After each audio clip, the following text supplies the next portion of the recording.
Selamat siang saudara, Anda menyaksikan Breaking News Kompas TV. Hari ini bersama saya Muhammad Syareza dan juga masih ditemani di studio bersama Mbak Titi Anggreni, anggota Dewan Pembina Perludem. Yang kita tahu bahwa waktu pendaftaran calon kepala daerah yang akan maju di Pilkada Serentak 2024 akan berakhir pada hari ini. Dan kita akan melihat bagaimana suasana terkini dari Medan, Sumatera Utara yang hari ini rencana juga akan mendaftarkan ke KPU, yaitu pasangan Edi Rahmayadi dan juga Hasan Basri Sagala yang dijadwalkan mendaftarkan siang ini. Edi Rahmayadi, Hasan Basri Sagala dijadwalkan mendaftar hari ini sebagai calon gubernur dan wakil gubernur Sumatera Utara pada Pilkada Serentak 2024 ke KPU Sumut. Kita juga masih akan menunggu seperti apa nanti jalannya pendaftaran di sana, dan saat ini adalah deklarasi yang dilakukan di Hotel Mercure Medan, Sumatera Utara. Sebelumnya kita tahu saudara bahwa pasangan Bobi Surya juga telah mendaftarkan diri ke KPU kemarin, dan saat ini mantan Pangkostrat Edi Rahmayadi juga meminta kepada seluruh masyarakat Sumatera Utara untuk mendukung memenangkan Edi Rahmayadi dan juga Hasan Basri Sagala pada Pilgub Sumut 2024. Nanti kita juga akan melihat bagaimana perjalanan dari Edi Rahmayadi dan juga Hasan Basri Sagala mendaftarkan diri ke KPU. Dan kita ketahui saudara bahwa pasangan Edi Rahmayadi, Hasan Basri Sagala ini diusung oleh PDI Perjuangan, Partai Hanura, Partai Umat dan juga Partai Buruh. Keduanya juga diusung Partai Gelora Indonesia dan juga Partai Kebangkitan Nusantara atau PKN. Dan untuk membahasnya kita juga akan tanya-tanya sama Mbak Titi Anggreni. Mbak Titi, kalau misalnya melihat bagaimana deklarasi ini juga nantinya akan dilangsungkan di Hotel Mercure Medan, Sumatera Utara, dari kedua pasangan ini apa yang Anda bisa lihat pergerakannya mendaftar di hari-hari terakhir pendaftaran di KPU Sumut? Iya, ini memang di pilkada ini variasinya banyak sekali ya. Karena yang pilkada 37 gubernur, 508 bupati wali kota. Ada yang sejak awal ingin membuktikan dari hari pertama kami siap begitu ya. Makanya hari pertama dia langsung datang mendaftar. Tapi juga ada yang mendaftar di hari terakhir. Karena memang tiketnya itu baru solid di hari terakhir. Tetapi kalau kita bandingkan dengan Pilpres, Pilpres itu ingin dulu-duluan tuh. Makanya kan waktu dibuka tanggal 19 langsung yang pagi mendaftar sudah ada, sore mendaftar sudah ada, dan ada yang juga belakangan. Begitu cepat begitu ya? Begitu. Karena mereka ingin mendapatkan impresi bahwa mereka calon yang siap, calon yang solid sejak awal. Tetapi di pilkada ini situasi dan dinamikanya berbeda. Misalnya tadi kita selalu banyak bahas kontribusi putusan MK cukup mengubah lanskap politik daerah. Bagaimana kemudian partai menjadi lebih berani untuk mendorong kader-kadernya sendiri maju di pilkada.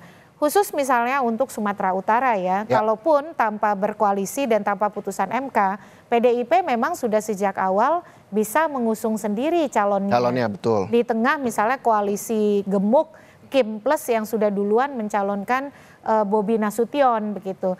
Dan kalau kita lihat nih Sumut ini menjadi menarik begitu. Dia persis seperti Jateng. Karena kenapa? Ini adalah pertarungan antara Kim PDIP versus PDIP. Di Jateng juga sama, Kim versus PDIP, dan lebih seru lagi karena sampai Mas Gibran cawapres terpilih harus datang menemani, menunjukkan dukungan secara terbuka kepada Ahmad Lutfi dan Taci Yasin. Nah, kita tidak tahu kalau kemarin di Sumut kan tidak sampai datang begitu. Nah, pola-pola kompetisi yang head to head berhadapan kutub politik yang betul-betul berbeda begitu ya, Kim versus PDIP. Mudah-mudahan ini akan menjadi salah satu jawaban dari upaya kita memberantas politik uang. Karena konon katanya ketika ideologi itu lebih kokoh terpapar pada para pendukung dan kompetisinya sangat kompetitif, uang itu lebih bisa dieliminir. Dan informasi-informasi kabar bohong pun lebih menjadi tantangan tapinya, karena kan berusaha untuk kemudian mempenetrasi pemilih dengan lebih kuat. Jadi kalau khusus untuk Sumut saya kira ini unik karena sebelumnya kan Edi Rahmayadi itu maju di pilkada terdahulu, bahkan didukung kalau saya tidak salah Gerindra ya. Salah satunya. Nah sekarang akhirnya berlabuh di perahu yang berbeda. Itulah dinamika politik. Makanya kita dalam berpolitik sebagai pemilih harus juga mampu mengikuti dinamika itu. Karena pilkada lagi-lagi fokusnya kepada figur ya. Jadi ketika ada figur yang kemudian kuat dan dia dilirik oleh partai, ternyata perahunya bisa ganti-ganti. Tadinya kuning bisa jadi merah, ya, yang merah bisa jadi biru begitu.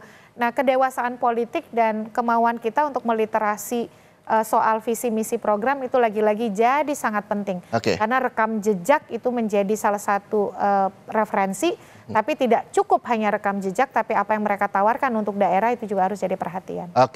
Seperti perbincangan dialog sebelumnya, Mbak Titi selalu menyebutkan ini adalah figurnya memang dilihat masyarakat, bukan lagi partai politiknya, siapa yang partai politik pengusung siapa, tapi sosok orang yang mencalonkan diri menjadi kepala daerah tersebut yang akan dilihat oleh masyarakat. Kalau misal melihat dari pasangan Edi dan juga Hasan Basri Sagala ini, Anda melihatnya seperti apa, Mbak Titi?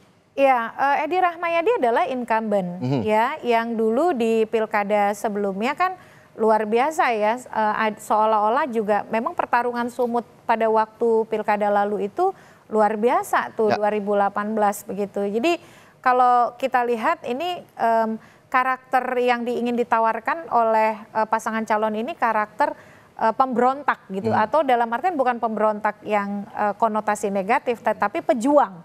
Karena mereka di tengah misalnya kutub besar koalisi yang gemuk, mereka kemudian menjadi pembeda. Dan Sumatera Utara itu walaupun Golkar menjadi partai yang mayoritas ya, dengan banyak sekali kemenangan kursi DPR dan DPRD, tetapi PDIP juga partai kuat. Nah, kita lihat nih, misalnya kehadiran Jarot begitu dan juga ada Yasona Lauli. Wah, ini perang terbuka nih antara PDIP dan Kim begitu. Dan perang terbuka ini adalah perang yang betul-betul membuat mereka akan bekerja keras. Apalagi kan kemudian di kubu Bobi Nasution ada Golkar yang akhirnya tidak mengusung calonnya. Padahal ada wagubnya Pak Edi Rahmayadi ya, Ijek ya, yang itu sangat potensial tapi kemudian tidak diusung. Jadi ini saya setuju tuh tadi dengan Saidiman Ahmad ya, yang mengatakan ini pilkada yang dimana Golkar banyak melepas kadernya untuk maju di daerah yang mereka sebenarnya menang. Kalau di Sumatera Utara itu kan dengan wagub mantan wagub ya terdahulu Ijek yang harusnya punya peluang untuk maju, justru memberikan tiket itu kepada Bobi.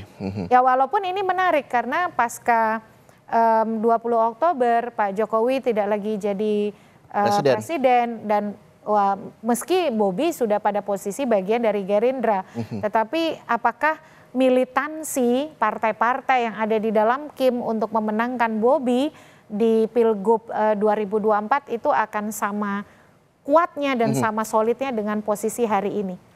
Nah menanti pendaftaran nantinya akan dilakukan oleh pasangan Edi Rahmayadi dan juga Sagala, begitu nanti kita juga masih akan membahasnya, Mbak Titi. Kita harus jeda sejenak, jadi tetaplah bersama kami.